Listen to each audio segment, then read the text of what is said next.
Okay. I think let us begin like this. Our Lord Buddha Shakyamuni taught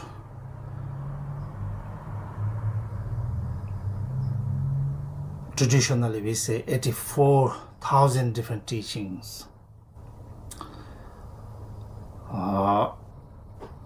These are roughly categorized into basic teachings, foundational teachings of Buddha Dharma, and Mahayana teachings of Buddha Dharma, and Vajrayana teachings of Buddha Dharma. So these whole teachings, not excluding anything, but as a whole, the fundamental teaching, the Mahayana teaching, the Vajrayana teachings, all came to Tibet.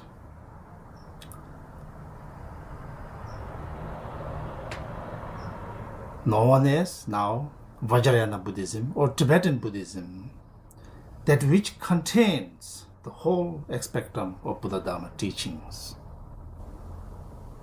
as well as practitioners practice the complete form of Buddhism is then Vajrayana practitioners.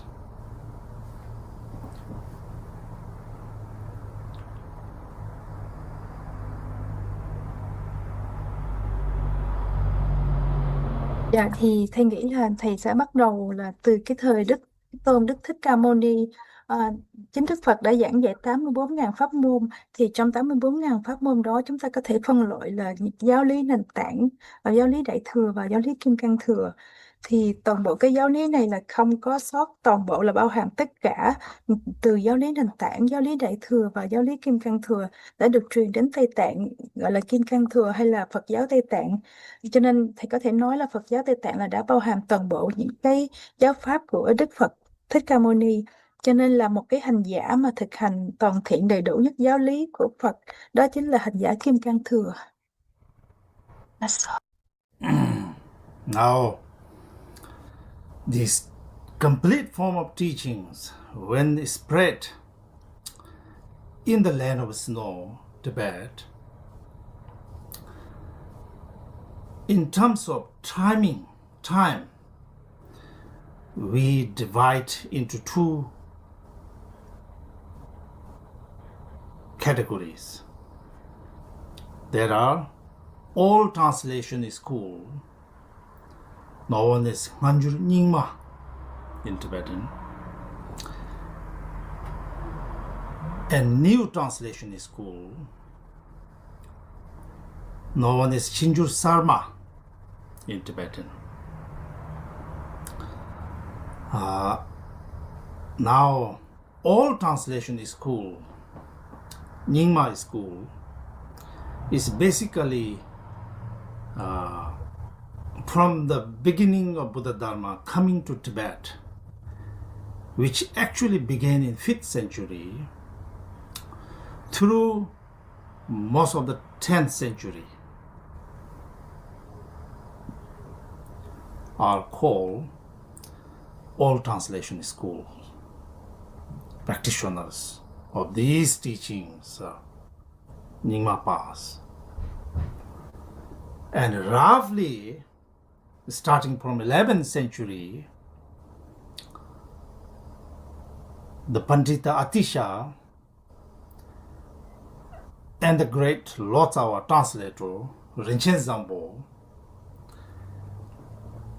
all the teachings Buddha Dharma that took place in Tibet are called Chinjur Sarma. So of course, in India do not exist such differences, category, but due to different times of Buddha Dharma coming to Tibet, we divide into two categories. And then in this new school, Sakcha tradition, Sakcha school, Kaju school, actually starting from Kadampa school, but mainly known as four schools of Tibetan Buddhism, Gelug school. So that's how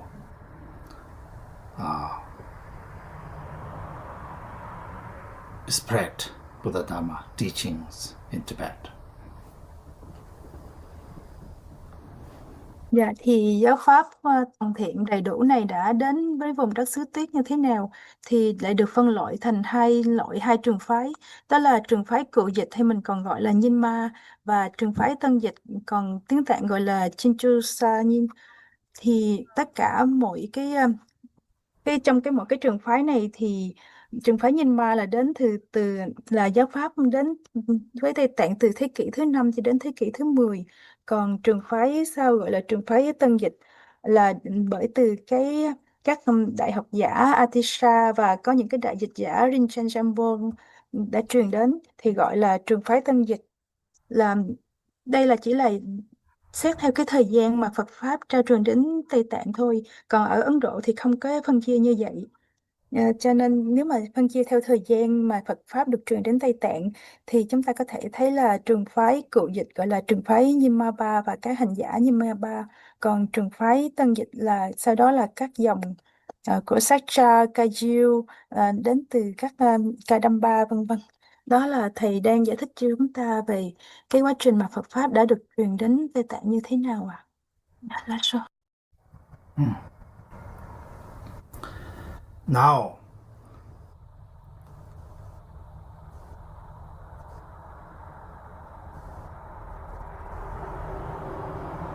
Nyingma, all translation is cool. To understand this,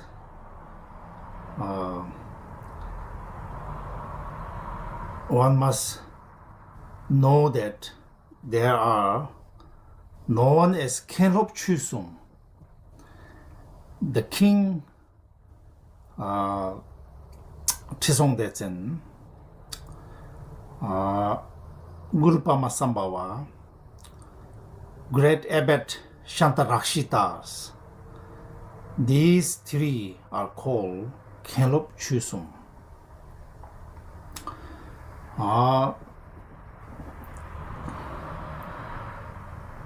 King Tisongdetsen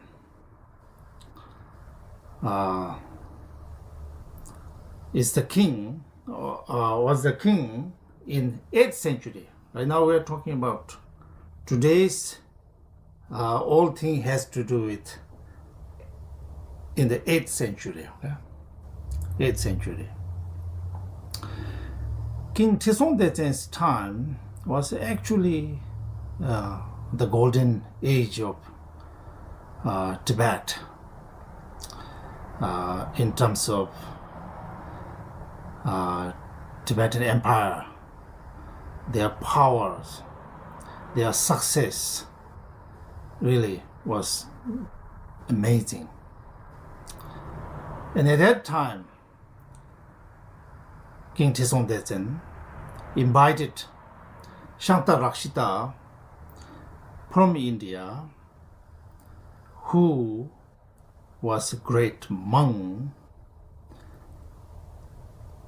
and then he, Shantarakshita, gave all the sutra teachings in Tibet, and then Gurupama Sambhava, second Buddha, he invited, and Gurupama Sambhava mainly taught Vajrayana or tantric teachings.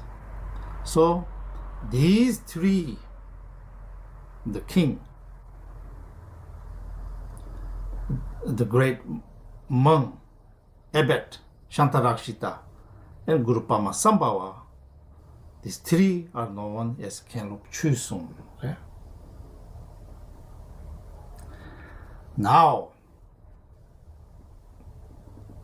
with these three great beings is then Vairotsana, the greatest translators that really in the history of Tibetan Buddhism, he was the greatest. So all these Hanjur and Sanjur, all translation, new translation, has to do with the translating the Buddha Dharma, coming Buddha Dharma to Tibet. So has to do with the translators' effort. So among all these translators, the greatest was Vairotsana.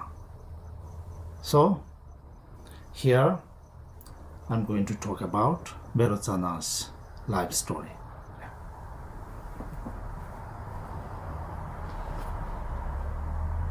Dạ, thì về cái trường phái Nhiên Ma cựu dịch thì để hiểu thì ta phải hiểu là từ cái thời của Đức Vua Dzogchen và Đức Guru Rinpoche, cũng như là ngài Santa Rasita. Dạ, thì vua Dzogchen, tất cả ba vị đó được gọi là Caleb Chusum. Thì vua Dzogchen là thế kỷ thứ 8. Thì chúng ta đang nói đây là thế kỷ thứ 8, thì đức vua, đây là cái thời kỳ hoàng kim của đất nước Tây Tạng, về những cái thành tựu cũng như là những cái y quyền, là đây là cái thời hoàng kim nhất của đế chế Tây Tạng. Thì trong cái thời này thì đức vua đã thỉnh một cái vị hành giả vĩ đại gọi là đại trụ trì tịnh hộ, còn gọi là Santa Rasita, đã từ Ấn Độ để đến để mà giảng truyền tất cả những cái giáo pháp và ngài đã truyền về kinh điển. Thì sau đó nhà vua lại tiếp tục thỉnh Đức Guru Rinpoche, mà chúng ta được xem ngài là một cái vị Phật thứ hai ở Tây Tạng. Và Đức Guru Rinpoche đến thì ngài giảng những cái giáo lý về Kim Cang thừa. Thì ba vị này chúng ta gọi là Khenlet Chusum. Từ ba vị đại hành giả này thì sau đó mới đến vị Vajrayana, là chúng ta có thể nói là trong tất cả các truyền thống, trong những cái dịch giả Phật pháp của Tây Tạng, kể cả về cựu dịch hay là tân dịch, thì tất cả thì dịch giả Vajrayana là một cái đại dịch giả vĩ đại nhất trong lịch sử Phật giáo của Tây Tạng.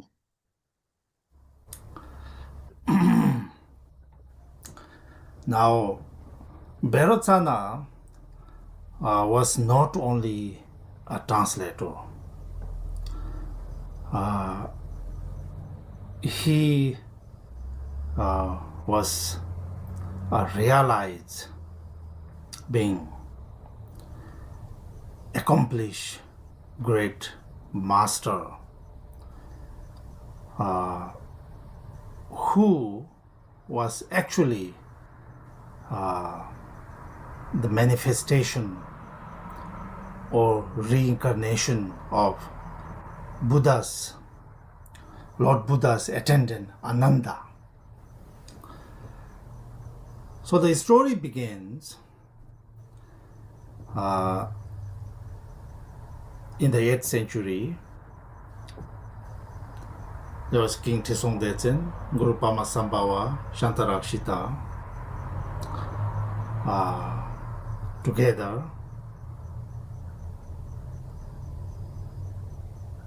And then King Tisongdetsen really wished to spread Buddha Dharma,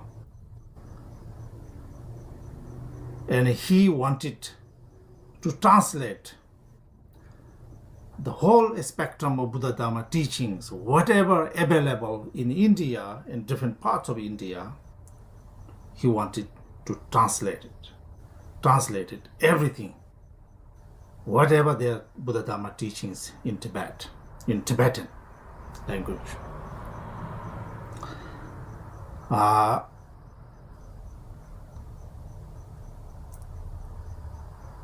Because, that Buddha Dharma already began from the 5th century. By the time of King Tesongdetsen, there are lots of teachings already available. But most of them are sutric teachings, so not complete. So King Tesongdetsen really wished to have completely translated. Whole teaching he wanted to translate. In order to that happen, so he collected all the young, intelligent ones, and then tried to teach them by other panditas, teach them Sanskrit. But there were some problems. These young Tibetans were not intelligent enough.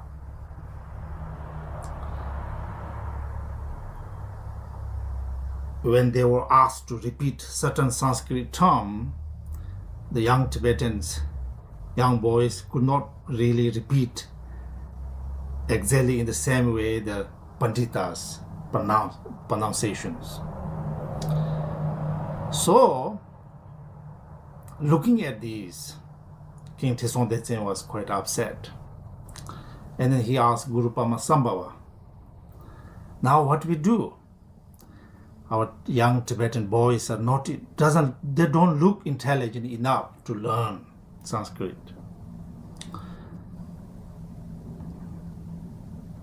And then Guru Padmasambhava said to King Teshon Detsen, no problem. There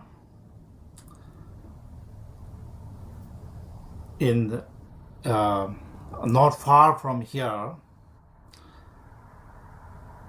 is a place, father, mother's name, such, and then the young boy's name, and then Guru Padmasambhava said, this boy is actually reincarnation of Buddha's attendant Ananda. So you go and search this young boy. Actually, along this Vairotsana, another two boys also, Guru Padmasambhava gave instructions to King Teshon Detsen to go and look for. So King Teshon Detsen went and in search of these boys. And as Guru Padmasambhava predicted, he found all three boys, particularly Vairotsana he found. And then he brought them back to the center of Tibet. And then Guru Rinpoche, Vairotsana's first teacher, was Guru Rinpoche. So Guru Rinpoche gave Vairotsana the refuge, vows, and enter establish into the path of Buddha Dharma by Guru Rinpoche. So in this case, we can say that Vairotsana was first Tibetan Tulku reincarnated young boy, Vairotsana. Well, that's how it began.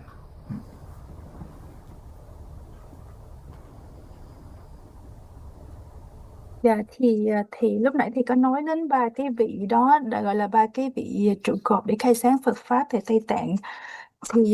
Thì nói là về Vajrayana thì chúng ta nói ngài không phải chỉ là một dịch giả, mà ngài là một vị hành giả chứng ngộ, ngài là một vị thành tựu, ngài là một đạo sư thành tựu, và ngài cũng là xem như là hóa thân của vị thị giả của Đức Phật, đó là ngài Ananda.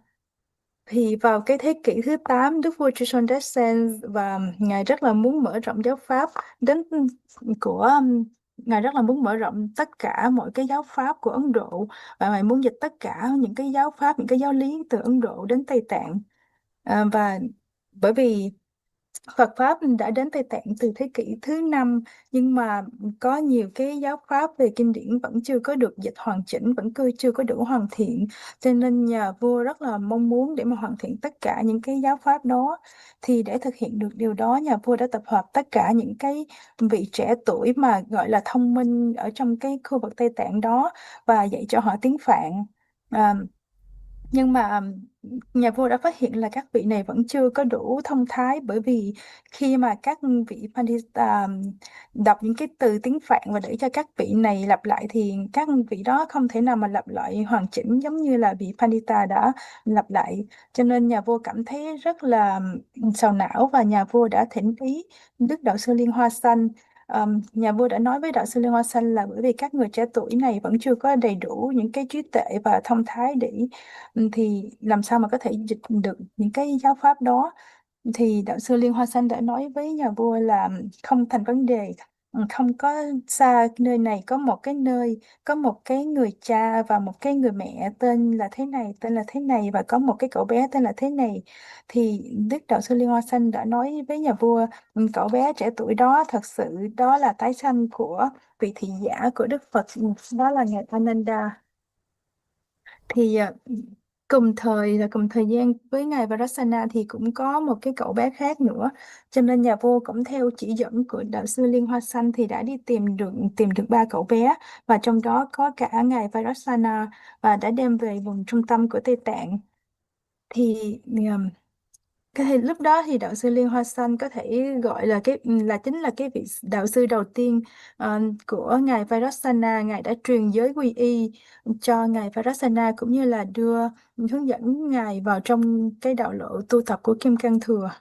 Cho nên vì lẽ này chúng ta có thể nói là Vairotsana là cái vị đệ tử và là cái vị tái sinh đầu tiên ở Tây Tạng, và là đệ tử đầu tiên của Guru Rinpoche ở Tây Tạng. That's all.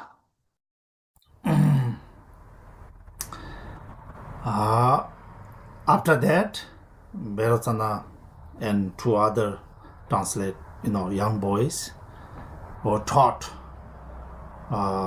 Sanskrit, and no problem. They were easily picked up all the Sanskrit language. Likewise, mainly they were now put to study Buddhism, general Buddhist teachings already available. And Vairotsana excel all the Buddha Dharma teachings that are available at that time. He learned everything. And then when Vairotsana was old enough,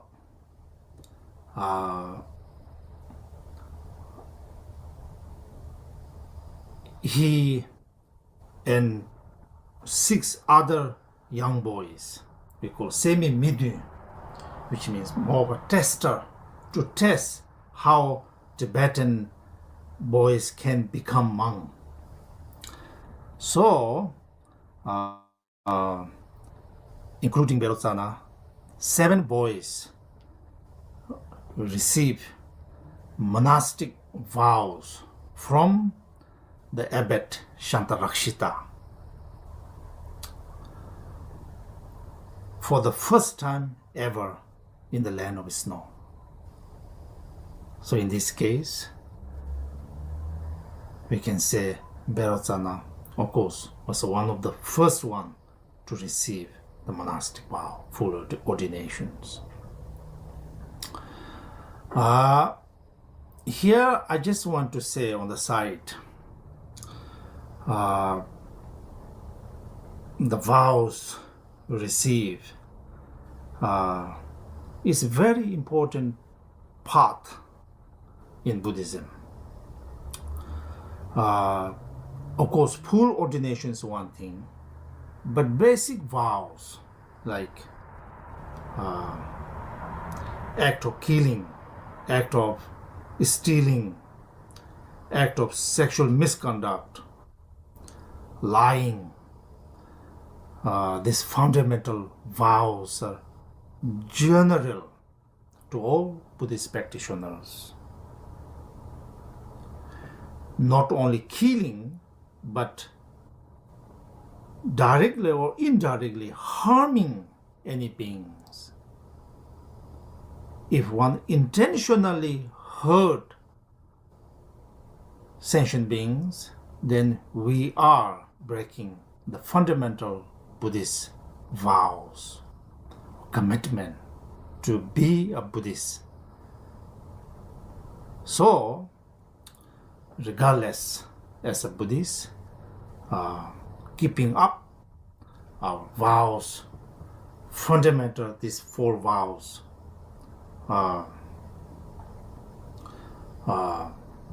act of killing, act of sexual misconduct, act of stealing, act of telling lie.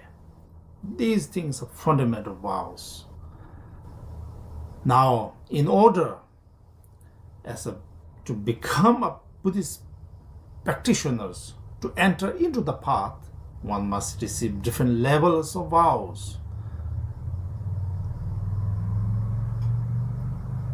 There are many different levels of vows. Now, here, Vairotsana received the full ordinations, along with 6 other young Tibetans. And sure enough, they became a wonderful, wonderful monk.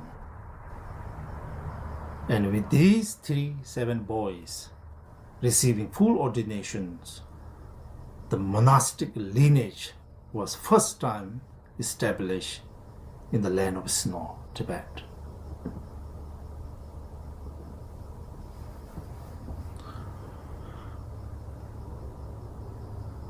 Dạ, thì lúc đó thì Vairotsana và 2 cái vị trẻ khác đã được học tiếng Phạn và đã học tiếng Phạn rất là dễ dàng, cùng với và sau đó là sẽ tiếp tục tu học về Phật pháp. Và ngài Vairotsana thì rất là xuất chúng trong tất cả các môn học về Phật pháp. Và khi đã hoàn thành rồi thì ngài và cùng với 7 vị khác sẽ phải trải qua một cái kỳ kiểm tra gay gắt, cái việc kiểm tra trong cái tu viện. Và sau đó là các vị cũng nhận được từ ngài Santaratissa lần đầu tiên thụ giới, đó là cái giới tu sĩ. Cho nên thầy có thể nói là ngài Vairotsana là một cái vị đệ tử đầu tiên nhận cái giới tu sĩ tại vùng đất tuyết Tây Tạng. Thì giới nguyện là một cái phần rất là quan trọng trong Phật pháp, và những cái giới nguyện nền tảng trong Phật pháp giống như là sát sanh, trộm cắp, tà dâm, không trộm cắp, không sát sanh, không tà dâm, không nói dối hay không nói lời chia rẽ, thì những cái giới này rất là quan trọng trong cái việc thực hành Phật pháp. Không sát sanh thì còn có nghĩa là chúng ta sẽ không trực tiếp, hoặc là không còn có nghĩa là chúng ta không chỉ là không sát sanh mà còn không có được trực tiếp hoặc là gián tiếp làm tổn hại đến tất cả một cái chúng sinh nào hết. Cho nên nếu mà chúng ta làm tổn hại đến một cái chúng sinh nào đó thì giống như là coi như là chúng ta đã phá vỡ cái giới nguyện của một cái người Phật tử rồi. Cho nên khi mà nhận giới thì để mà để tu tập, để bước đi trên cái con đường Phật pháp thì chúng ta phải nhận giới, và có rất là nhiều cái giới để mà chúng ta phải nhận. Thì vị học giả đại thành tựu giả Vairotsana, ngài đã nhận đầy đủ tất cả những cái giới nguyện của tu sĩ cùng với 7 cái vị khác, và đã trở thành một coi có thể nói là từ đây là cái lần đầu tiên mà cái giới nguyện về tu sĩ đã được thiết lập ở trong cái vùng đất tuyết Tây Tạng này. Là sao? And then there was a time Vairotsana was old enough to go to India. Now the main purpose of sending Vairotsana to India was to get the teachings of Vajrayana, particularly Dzogchen teachings. So, with the assistant Tsang Legdup, another translator, and Vairotsana set off for India. And on the way, of course, lots of hardships. Very poignant, really, Vairotsana's in biography. He talked about how minor difficulties, major major 16 difficulties he faced on the road. Imagine walking from the center Tibet, going through the Himalayan mountains, crossing all these different places, facing all these obstacles. Unbelievable. If you think in the 8th century, how these, not only actually Vairotsana, all these Tibetan translators, hardship they experience. Only I can compare their stories. It's like, the great translator, Chinese monk Xuanzang,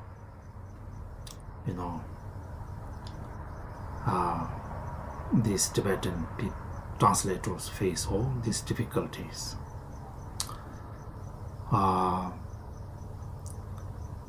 Vairotsana's case, then he finally arrived in India, and he went to all different places in India, learning all different languages. In fact, it is said that Vairotsana learned 360 different languages, including birds' language. Like that, he went all over Tibet, all over India, and he received from all different kinds of panditas that were in India. In India was also, in the early 8th century, was the golden age of Buddha Dharma. Particularly Vajrayana was flourishing. From so many different teachers he received teachings, and 25 were the main teachers he received teachings from. And then he continued his journey to Odiyana, where his main teacher, root teacher, Shri Singha, was there. In the land of Odiyana, near Lake Danakosha,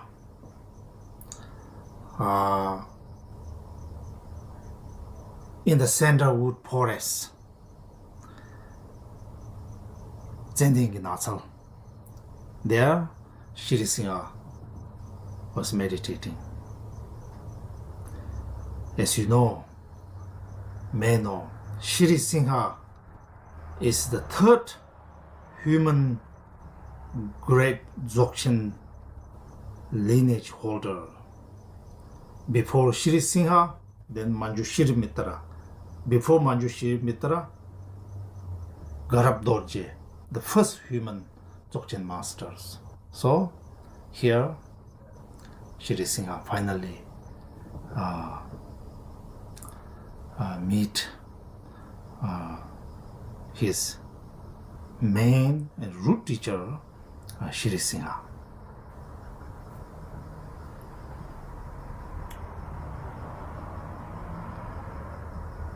Dạ, thì Ngài Vairotsana khi mà Ngài đã lớn lên, đã đủ lớn thì để có thể tiến hành cái hành trình đi đến Ấn Độ, thì Ngài đã được đi đến Ấn Độ để thọ nhận giáo lý về Kim Cang thừa, về Ba Đại Viên Mãn. Và Ngài đi cùng với một cái vị dịch giả khác. Và Thầy nói là Ngài đã trải qua rất là nhiều khó khăn, tất cả những cái khó khăn lớn cũng như những cái khó khăn nhỏ, mà nhưng Ngài kể lại là có đến 16 những cái khó khăn rất là lớn. Ngài phải đi qua từ cái vùng trung tâm của Tây Tạng, đi qua những cái vùng núi cao và nhiều cái vùng khác nhau, đã trải qua rất là nhiều, đã vượt qua rất là nhiều những cái khó khăn và những cái chướng ngại. Tất cả đều là không có thể nào mà nghĩ bàn được hết. Vào thế kỷ thứ 8, không chỉ là Ngài Vairotsana mà tất cả những cái dịch giả Tây Tạng khác đều phải trải qua những cái khó khăn, những cái thử thách đó. Và những cái khó khăn đó thì thầy nói là cũng có thể so sánh được với cái khó khăn mà cái vị dịch giả của Trung Quốc thời đó, cái thời của vị dịch giả Trung Quốc là ngài Trần Huyền Trang đã trải qua để mà đến Ấn Độ. Thì trải qua những cái khó khăn đó thì cuối cùng ngài Vajrayana cũng đã đến được Ấn Độ. Và khi đã đến được Ấn Độ thì ngài thăm viếng rất là nhiều những cái nơi ở Ấn Độ, và ngài cũng học rất là nhiều ngôn ngữ khác nhau. Có thể nói là ngài đã học đến cả 360 ngôn ngữ khác nhau, kể cả ngôn ngữ của loài chim. Và ngài cũng đã nhận từ nhiều những cái đại học giả khác ở Ấn Độ vào cái thế kỷ thứ 8 thời đó. Ở Ấn Độ, cái thế kỷ thứ 8 đó là cái thời kỳ hoàng kim, cái thời kỳ rực rỡ nhất của giáo pháp Kim Cang thừa. Cho nên ngài đã có cơ hội để học từ nhiều cái vị đạo sư khác nhau, và ngài có đến hơn 25 vị đại đạo sư. Và sau khi mà ngài đã nhận được những cái giáo lý đó thì ngài lại tiếp tục du hành đến vùng đất Udiyana. Ở nơi đó có vị đạo sư gốc, và ở nơi đó ngài đã gặp được vị đạo sư gốc của ngài. Thì khi mà ngài đi đến cái vùng đất Udiyana ở gần hồ Dhanakosha, trong cái khu rừng đó, thì ngài đã gặp được vị đạo sư của mình là Sri Shinla, lúc đó đang ngồi thiền định. Thì thầy nói là Sri Shinha là một trong các vị đạo sư thứ ba của đang giữ cái dòng truyền thừa Đại Viên Mãn. Vào thời đó thì cái vị đầu tiên đó là Machosurimita, và vị thứ hai là Garabdocha, và vị thứ ba là Sri Shinga. Okay. That's Now, if you wonder where the Odiyana is, in the modern day, scholars point to Swat Valley in western Pakistan. It's where Odiyana used to be.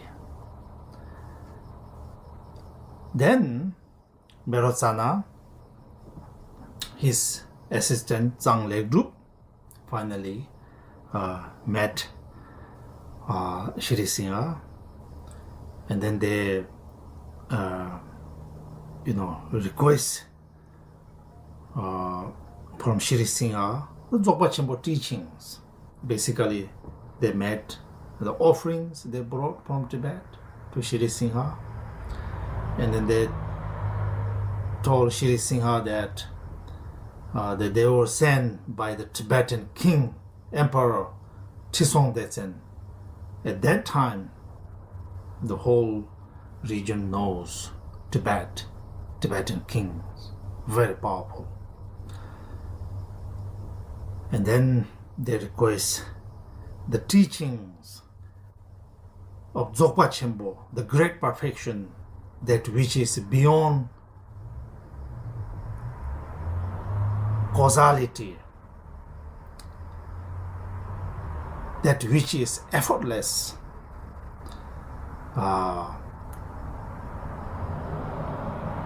They request the teaching from Shri Singha. And then Shri Singha said to them, these teachings are there, but very difficult. If the king knows that Shri Singha taught these teachings to these students, they will find him. It's very secret teachings. Still, Shri Singha knew that time has come to teach the most profound teachings of great Dzogchen Semde. Time has come to spread these teachings for the benefit of beings in this time. So, Shri Singha asked Vairotsana and his assistants, in the daytimes you go out and receive teaching from other Panditas about Sutra, Sutra teachings, receive Sutra teachings, basic teachings. And Shri Singha himself would also teach the basic teachings, Sutra teachings. And then only at night times, he would teach the secret Vajrayana Dzogchen teaching, he said to Vairotsana.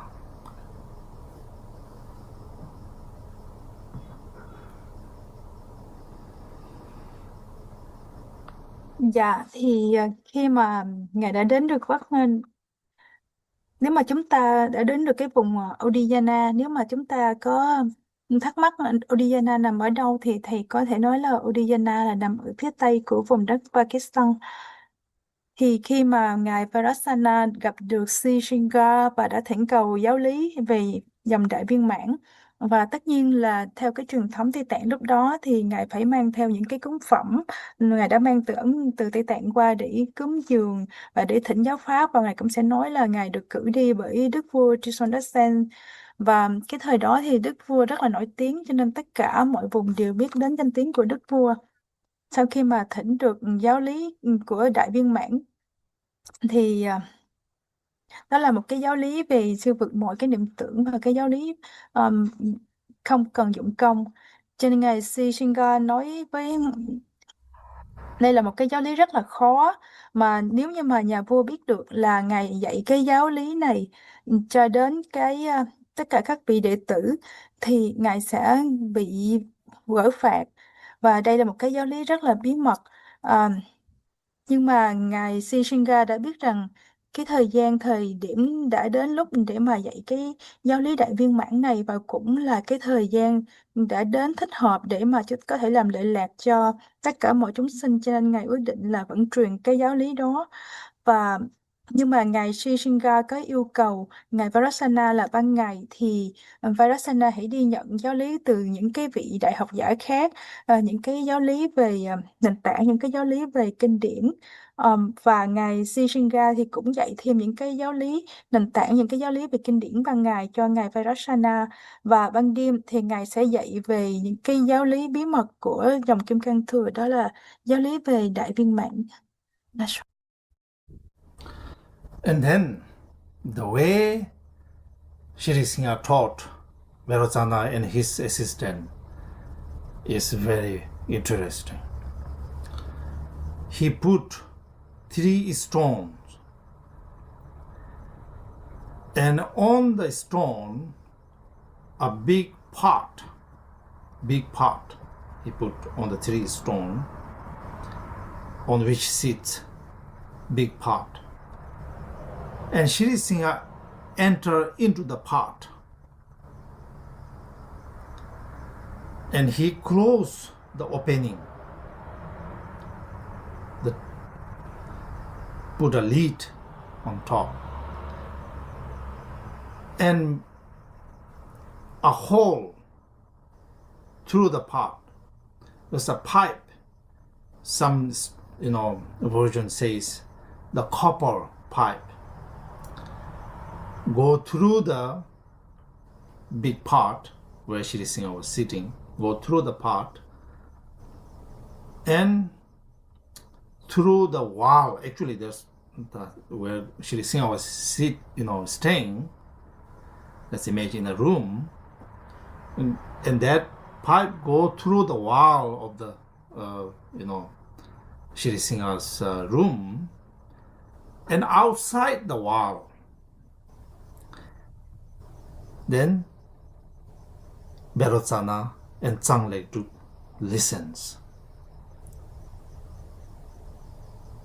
And through the pipe, Shri Singha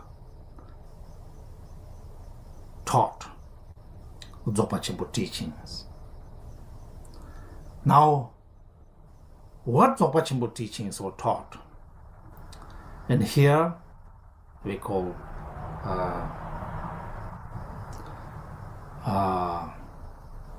21 mind series Dzogchen teachings, starting from the cuckoo song of awareness, that which we're going to discuss tomorrow.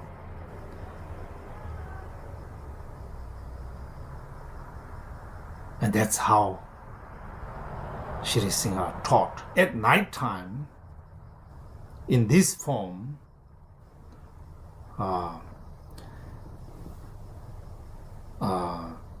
Shri Singha taught Vairotsana and his assistant Tsanglek Du the whole Semde teachings.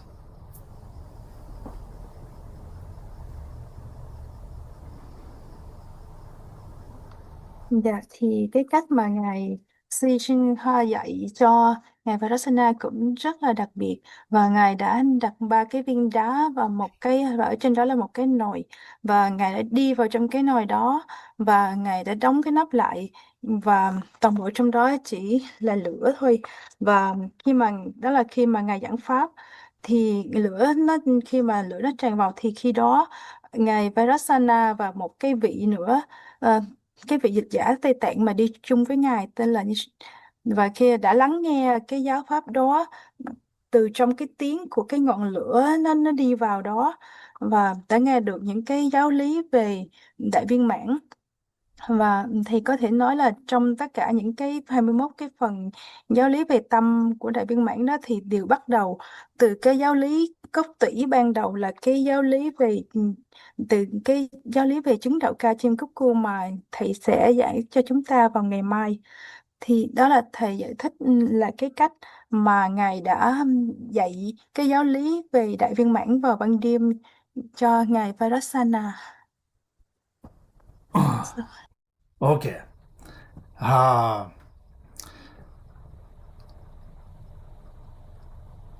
And then, after teaching this 25 mind series of teachings,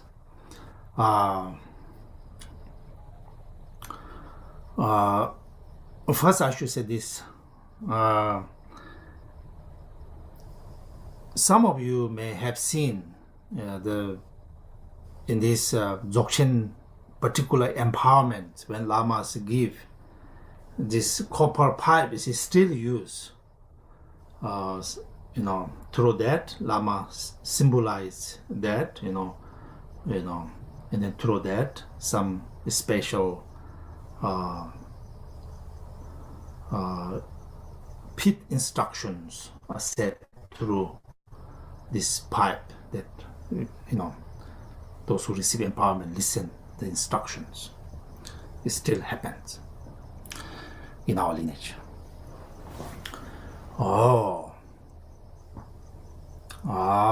When these teachings were happening, they wrote down, particularly Tsanglek Du, his Vairotsana's assistant, wrote down these teachings that they received from Shri Singha on a white silk with the goat's milk ink, goat's milk basically. They write down on the white silk. And this is then when they need to read, generally not visible, and when they have to read, they get exposed to heat next to fire, and then this whatever they wrote, otherwise invisible, become visible. So that's how they wrote everything they received teaching from Shri Singha.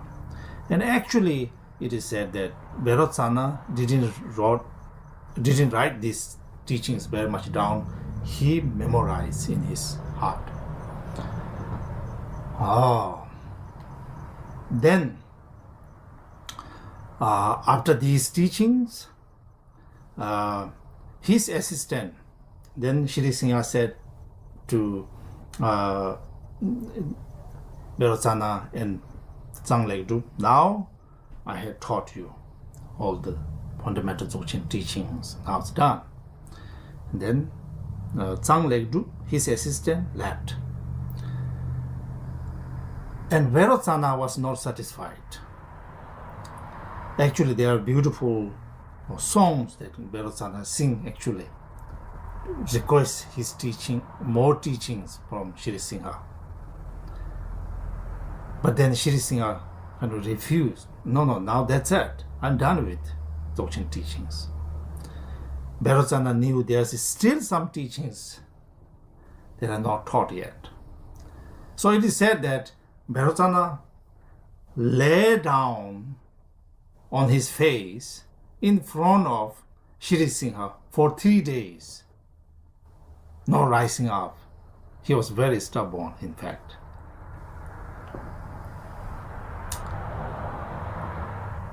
And keep on singing these beautiful songs. Basically request Shri Singha the more teachings. And then Shri Singha finally said, okay, now. And then Shri Singha continued on teachings of Longde, space series, translated as space series. Longde, different kinds of Longde teachings Shri Singha taught Vairotsana. And furthermore, Shri Singha taught Mengade, the instruction, pit instruction series. Everything now taught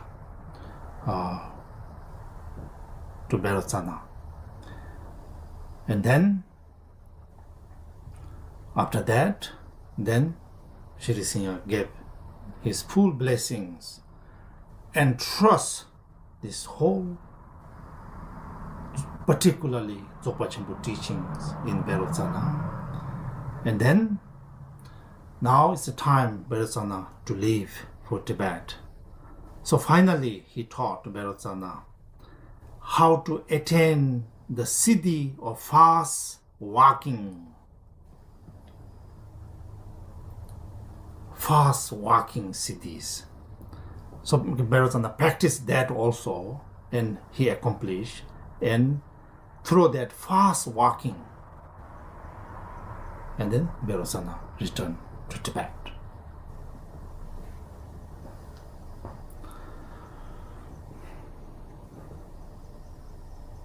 Yeah.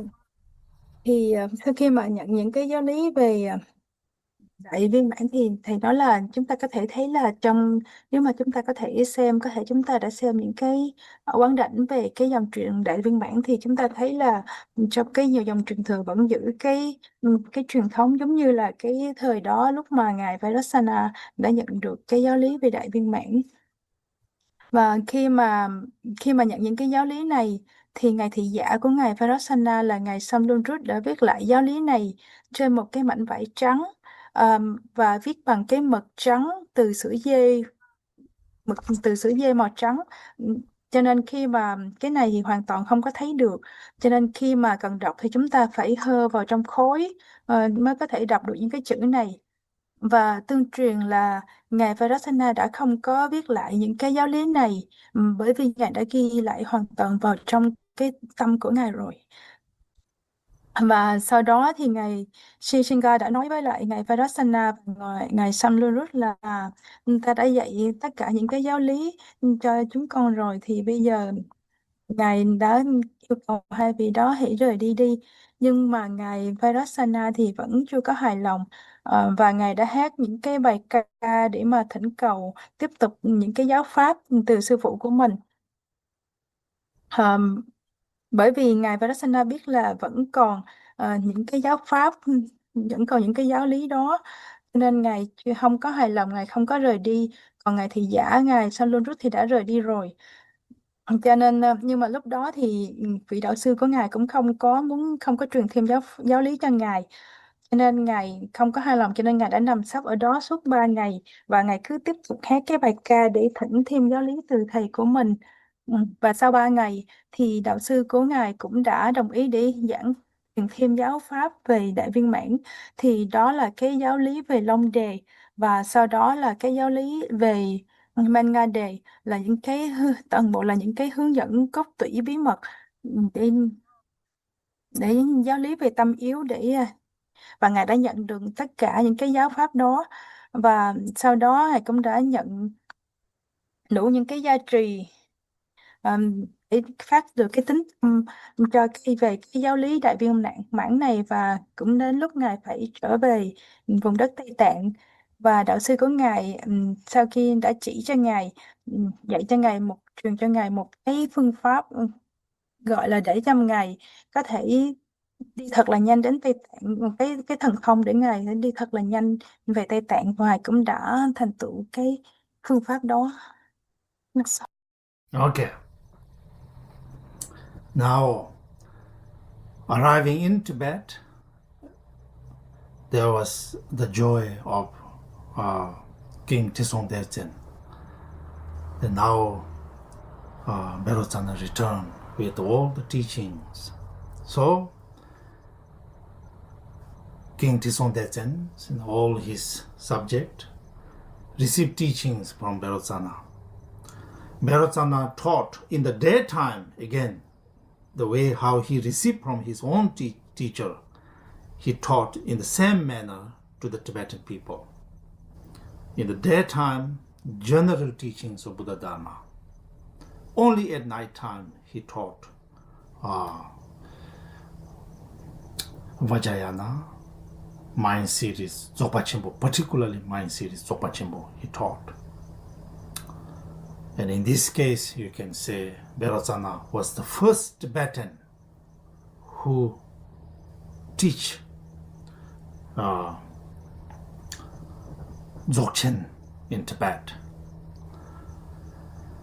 And then at certain point, due to some political issues within the ministry, within the government, some issues, Vairotsana had to go to other place.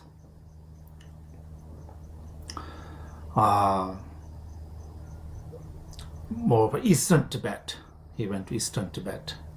Eastern Tibet, he again continued teaching Dzogchen Semde. Now there are lots of stories in between. We don't have time to go through.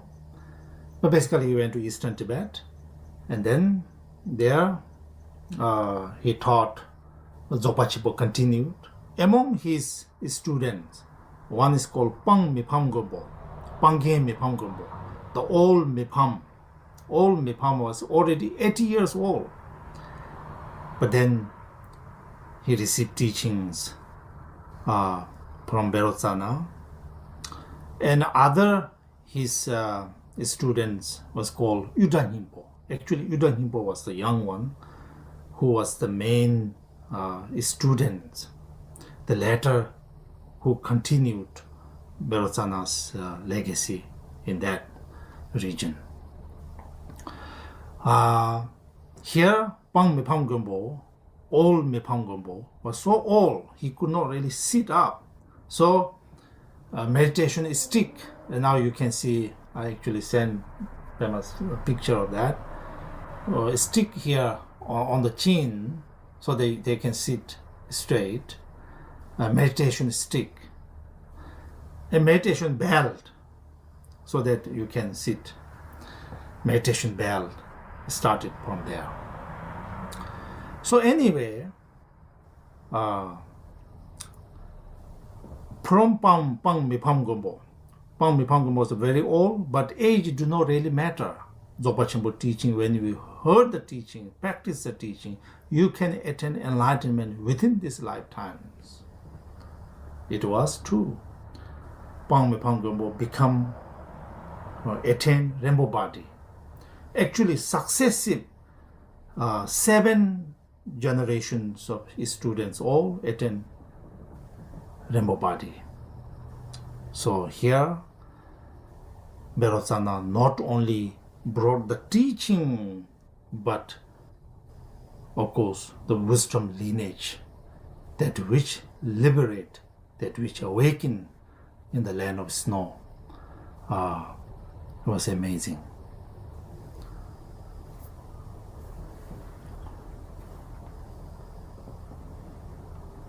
Yeah.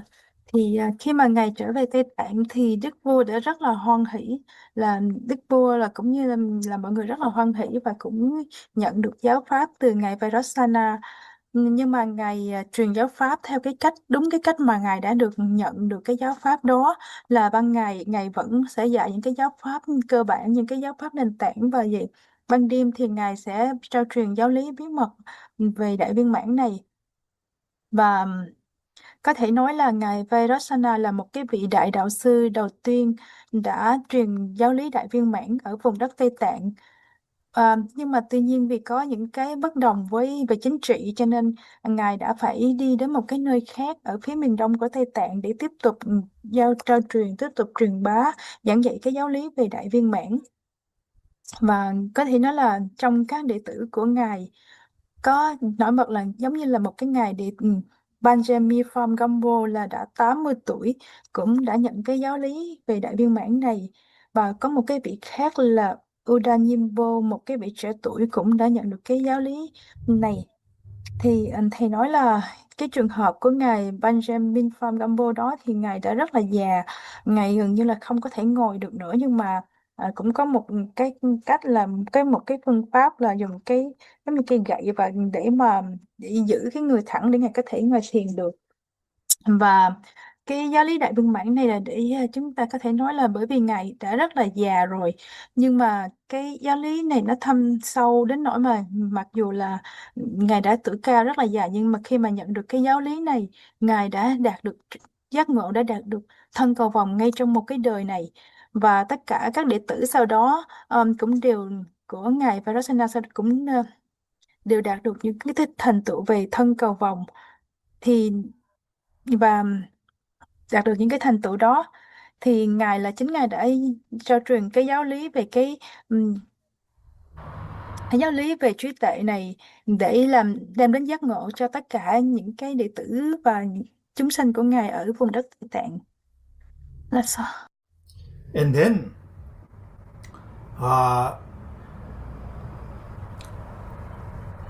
at the request of Vairotsana, in fact, Bimala Metta was also invited to Tibet by the King Teshongdetsen. And when Bimala Metta came to Tibet, he knew that Vairotsana was there. So he asked where Vairotsana was. And they said Vairotsana was in eastern Tibet, Jamotsawarong, called eastern Tibet. And Bimala Metta said, you must invite Vairotsana back to the center Tibet, which they did. The Vairotsana came back to center Tibet. And then major translation work took place. There were usually, it is said that 108 great Panditas and 108 great translators led by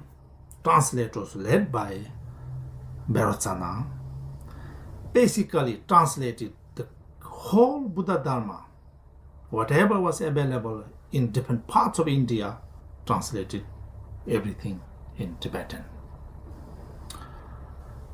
Establish complete form of Buddhism in Tibet.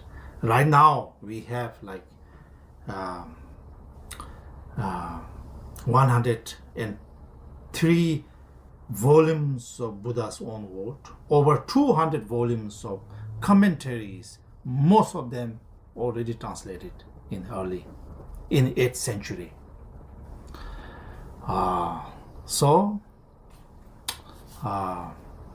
In this we talk about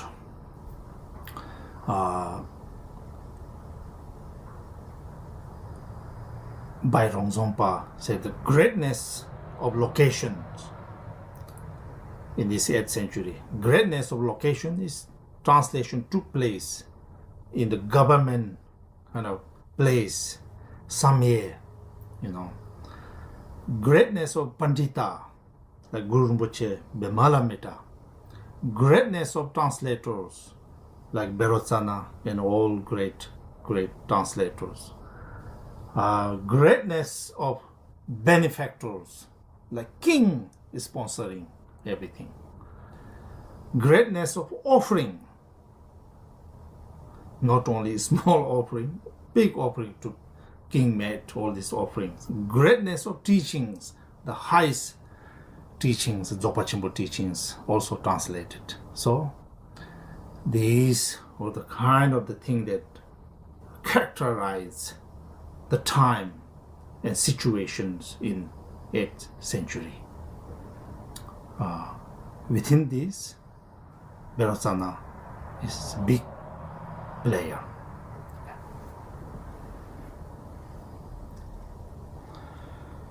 Dạ, thì từ cái và bởi vì sau đó thì Đức vua cũng đã thỉnh cầu một cái đại học giả khác là Velakamita đến, và khi mà ngài biết là ngài Vajrayana đã ở Tây Tạng thì ngài muốn hỏi là ngài Vajrayana đang ở đâu, thì người ta chỉ là ngài đã về miền Đông Tây Tạng, cho nên ngài Velakamita đã yêu cầu Đức vua phải đem ngài Vajrayana trở về trung tâm Tây Tạng.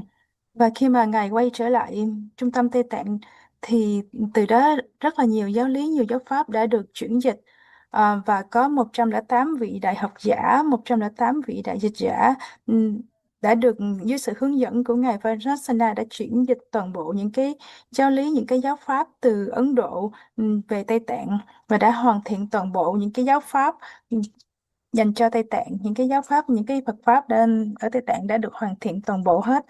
Là thầy kính nói là chúng ta có hơn 100 bộ kinh cũng như là hơn 200 cái luận đều được chuyển ngữ. Cho nên cái nơi mà tốt nhất đó là cái nơi chốn mà để là một cái nơi mà đã dịch ra, đã để dành để dịch tất cả những cái chuyển ngữ, những cái kinh điển này, thì đó là một cái nơi rất là tốt, cái nơi tốt nhất gọi là Samde. Còn cái vị học đại thành tựu nhất lúc đó là ngài Đức Liên Hoa Xanh. Còn vị dịch giả tối thắng nhất đó là ngài Vairotsana, cũng như là những cái vị làm lợi lạc cho giáo pháp, những cái đó chính là đức vua, cũng như là khi mà cái giáo lý mà tối thắng nhất, thù thắng nhất đó là cái giáo lý về đại viên mãn. Thì thầy đang nói ở đây là để thầy phân loại về những cái thời gian và những cái tình huống đã xảy ra ở cái thế kỷ thứ 8 mà có liên quan đến ngài Vairotsana. That's all. Okay, now I should say a few words. Vairotsana and Guru Rinpoche's connections. Of course, at the very beginning, Guru Rinpoche recognized Vairotsana and entered him to the path of Buddha Dharma, sent him to India, give instructions where to go, from whom the great teachers he should receive teachings, and what teachings he should receive. And while in Tibet, Guru Rinpoche, is said that Guru Rinpoche is always on Vairotsana's side. He always aligned with Vairotsana. If anything issues, Guru Rinpoche said, Vairotsana, whatever he says is the right thing to follow, to do. Then Vairotsana is among 25 close disciples of Guru Rinpoche. Among 25 disciples, one is Vairotsana. And then we say Lechen Hingi Pugu, dear to Guru Rinpoche's heart. 9 heart sons of Guru Rinpoche. Among them, one is Guru Rinpoche, Vairotsana, to whom Guru Rinpoche entrusts his Dhamma Vajrayana teachings. 9 among 9 disciples.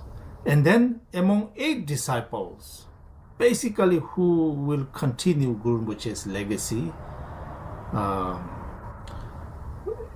In the Kathang it says Vairotsana Lopyon Utang Yam, which means Vairotsana is equal to Guru Rinpoche. So in fact, no other than Guru Rinpoche, he awakened in his Guru Rinpoche's wisdom, no other than Guru Rinpoche he became. So in this regard, you can also say first one who attained rainbow body, Vairotsana was Tibetan, attaining rainbow body. And then Guru Rinpoche also concealed lots of Vairotsana's translated Vairotsana's teachings, which later to be revealed and spread. So that was how Guru Rinpoche and Vairotsana's connection so close.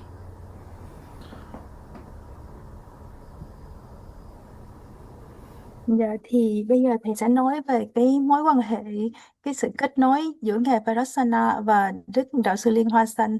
Thì đầu tiên là thầy nói là Đạo Sư Liên Hoa Xanh chính là vị đã xác nhận Ngài Vajrayana, cũng là vị thầy đã để giúp đỡ đưa Ngài Vajrayana vào trong cái đạo lộ tu tập, cũng như là Ngài đã đưa Ngài Vajrayana đến Ấn Độ, và cũng chính Đạo Sư Liên Hoa Xanh đã hướng dẫn cho Ngài Vajrayana về đạo sư nào và giáo lý nào mình cần phải nhận khi mà Ngài ở Ấn Độ.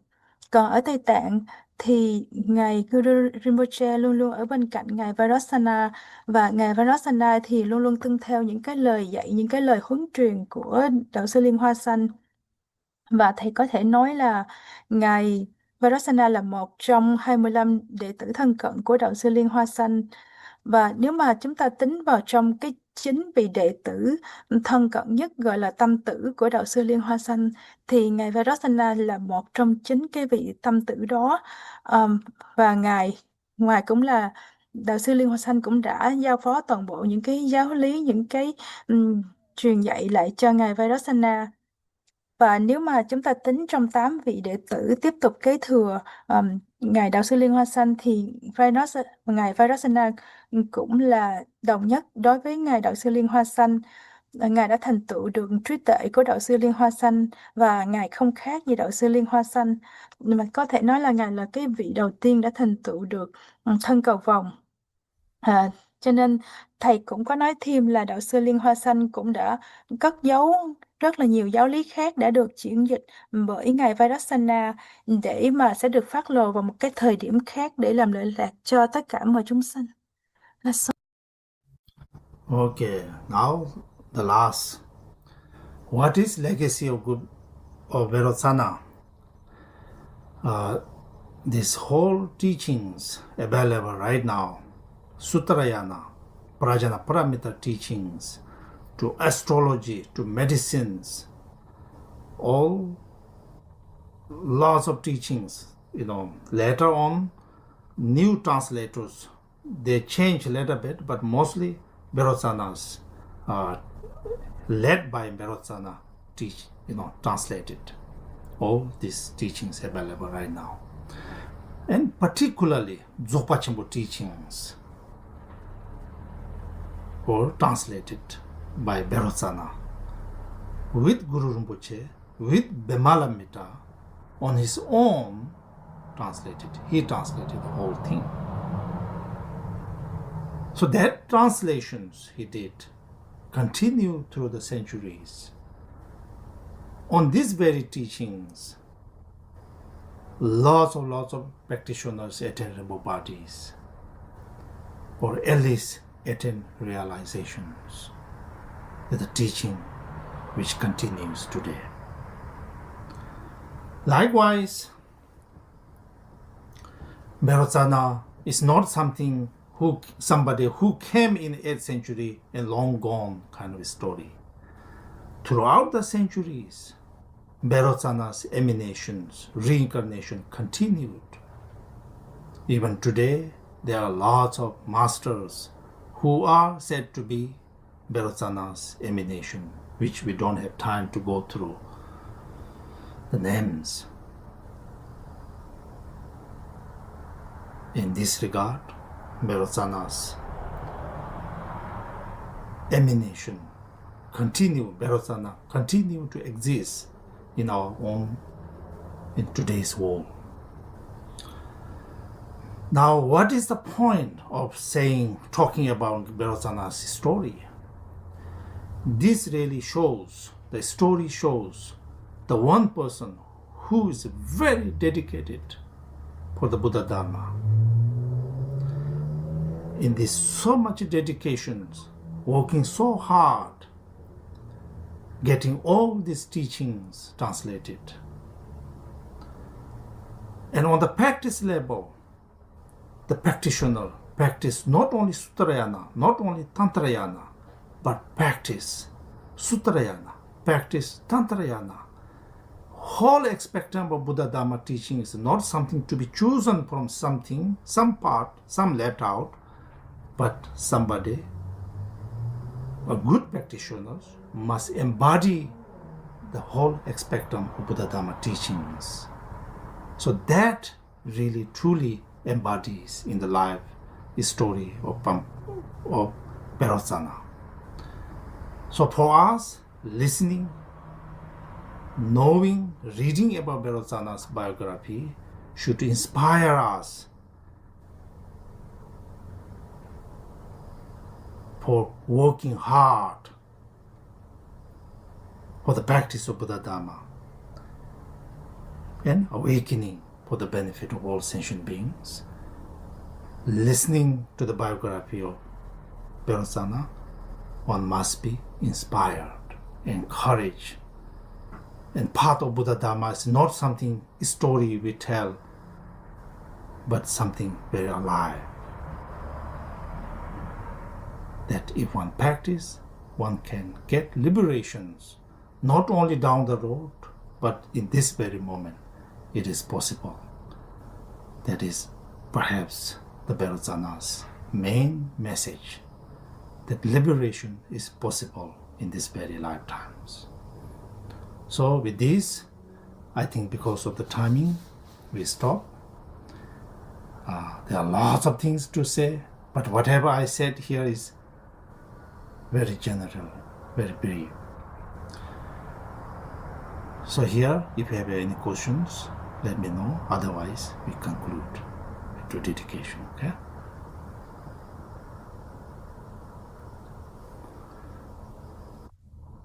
Dạ, thì có thể nói là toàn bộ những cái mà Ngài Vairotsana đã để lại thì toàn bộ những cái giáo lý về Kim Cang thừa, những cái kinh điển về Bát Nhã Ba La Mật và những cái truyền dạy về kể cả y học vân vân, và có rất nhiều những cái giáo lý được dịch từ cái truyền thống tân dịch cũng bắt nguồn từ Ngài Vairotsana. Cho nên đặc biệt nhất mà Ngài đã để lại cho chúng ta đó là giáo lý về Đại Viên Mãn. Nó là giáo lý của từ Đạo Sư Liên Hoa Xanh cũng như là từ các vị đại học giả khác. Và cái vấn đề những cái phần dịch của Ngài những cái bản dịch của Ngài vẫn còn tiếp tục, cho nên vẫn còn có nhiều các vị đã tiếp tục tu tập và đã đạt được thành tựu thân cầu vồng hoặc là đạt được những cái chứng ngộ. Cho nên giáo lý này vẫn còn được tiếp tục thực hành và vẫn còn đem lại lợi lạc cho chúng ta. Thì khi mà thầy kể chuyện về Ngài Vairotsana thì Ngài nói là Vairotsana không phải chỉ là một cái vị thành tựu vào cái thời điểm thế kỷ thứ 8, sau đó là không có còn nữa, mà thật sự thì Ngài Vairotsana vẫn tiếp tục hóa hiện. Bởi vì chúng ta có rất là nhiều các vị đạo sư được xem là hóa thân của Ngài Vairotsana mà thầy không có thời gian để thầy kể hết cho chúng ta. Cho nên thầy nói là Ngài Vairotsana vẫn tiếp tục cái sự thực hiện, vẫn tiếp tục hóa hiện trong cái thời đại của chúng ta. Cho nên khi mà chúng ta nói về cuộc đời của Ngài Vairotsana thì chúng ta có thể chỉ ra rằng từ một cái hành giả, đó là một cái cuộc đời của một hành giả đã rất là tinh tấn, dành cả cuộc đời để thực hành Phật Pháp, để trải qua muôn vàn những cái khó khăn, không có nản lòng nhận những cái khó khăn đó để tu tập, và để từ đó mà có thể đem lại lợi lạc và để chuyển dịch toàn bộ những cái giáo pháp để làm lợi lạc cho chúng sanh. Cho nên một cái hành giả tốt là chúng ta phải tu tập mà theo đúng những cái gì mà những cái giáo pháp của Đức Phật. Khi mà đặc biệt mà khi mà chúng ta thấy về cuộc đời của Ngài Vairotsana thì cái việc mà quan trọng là phải khuyến khích được chúng ta, phải truyền cảm hứng cho chúng ta để chúng ta có thể tu tập cực lực hơn, tinh tấn hơn để tu tập và đạt được giác ngộ cho chúng ta và cho lợi lạc của tất cả mọi chúng sanh. Khi mà nghe về cái cuộc đời của Ngài, phải truyền được cái cảm hứng, phải khuyến khích chúng ta, phải truyền được cái cảm hứng để mà chúng ta tiếp tục thực hành Phật Pháp. Và chúng ta thực hành Phật Pháp, mục tiêu của chúng ta là chúng ta phải đạt được giải thoát trong cái cuộc đời này, trong cái thời gian này, trong cái lúc này đây.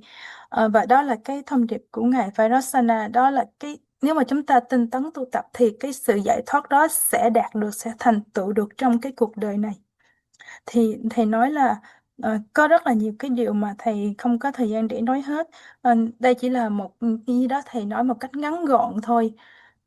Và nếu mà bây giờ chúng ta có câu hỏi nào thì chúng ta sẽ hỏi, nếu không thì chúng ta sẽ kết thúc thời khóa của ngày hôm nay ở đây ạ.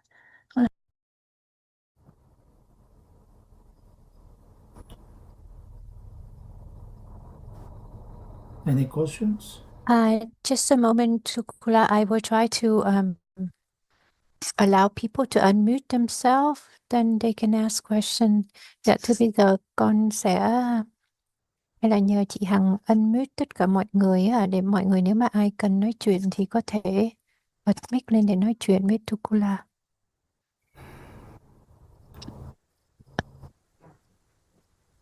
Let's see. Hello, Pema. Zhangmo, are you there?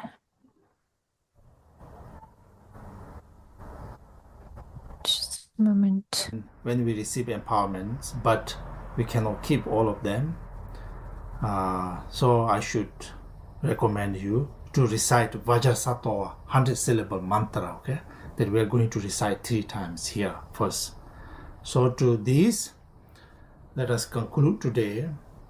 First, I will lead 3 times recitations of Vajrasattva mantra, that which purify all samaya, commitment, if broken, purify by this, okay? Let us repeat this 3 times. And then at the end, after that, I will say a few verses of dedication of the merit. And you also think that whatever merit we acquire from this teaching, listening, and thinking about Vairotsana's life, may these benefit beings, may all sentient beings emulate, follow the footsteps of Vairotsana, and may all sentient beings become awakened. So as I say these dedication lines, you also think that way, okay? Thank you, everyone. Thank you. Sẵn sàng để nhận cái giáo lý này, hoặc là tâm họ chưa có sẵn sàng khi mà họ có thể hiểu không có đúng cái giáo lý này, cho nên đây là cái giáo lý này phải dạy bí mật ạ. Và có một cái vị hỏi là cái câu hỏi như là khi mà nhận được rất là nhiều những cái quán đảnh mà không có thời gian để thực hành thì có coi là phạm giới hay không, thì thầy nói là bởi vì chúng ta đã nhận rất là nhiều những cái quán đảnh và có thể chúng ta không có giữ được hết những cái đó, cho nên chúng ta phải trì tụng chú trăm âm Kim Cang Tát Đỏ. Cho nên khi bây giờ kết thúc thì thầy sẽ trì tụng chú Kim Cang Tát Đỏ 3 lần để tịnh hóa những cái giới nguyện đã gãy đổ, và sau đó thầy sẽ đọc cái phần hồi hướng. Khi mà thầy trì tụng hồi hướng công đức thì chúng ta sẽ nghĩ trong đầu của chúng ta là tất cả những cái công đức mà chúng ta có được từ việc nghe Pháp này, từ việc tìm hiểu về cuộc đời của Ngài Vairotsana này. Nguyện đây sẽ là nhân để làm lợi lạc cho tất cả mọi chúng sinh. Nguyện tất cả mọi chúng sinh sẽ tu tập theo con đường của Ngài Vairotsana, và nguyện cho họ sẽ đạt được giác ngộ. Là so.